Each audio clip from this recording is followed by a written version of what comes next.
అలా రోజులు గడుస్తాయి. ఒకరోజు గంగయ్య ఇంటి నిండా మనుషులు ఉంటారు. ఇల్లంతా చాలా సందడిగా ఉంటుంది. గంగయ్య చుట్టాలతో మాట్లాడుతూ చాలా సంతోషంగా కనిపిస్తాడు. ఈ గంగయ్య ఇంటిలో ఇంతమంది జనం ఉన్నారు, ఏమై ఉంటుంది? అరే గంగయ్య, ఇలా రావయ్యా, ఈయన మా బావమరిది, సంక్రాంతికి పట్నం నుండి వచ్చాడు అని ఇద్దరికీ పరిచయం చేస్తాడు.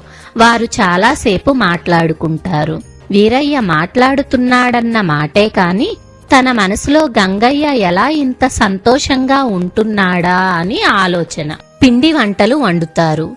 తెల్లవారుతుంది. భోగి మంటలు వేసుకుని ఇంటి ముందు ముగ్గులు గొబ్బెమ్మలు పెడతారు. హరిదాసు వస్తాడు. గంగిరెద్దు వాళ్ళు వస్తారు. అందరూ కలిసి కోడిపందాలకు వెళ్తారు. ఈ వంటలు వీరయ్యకు కూడా పంపిస్తారు.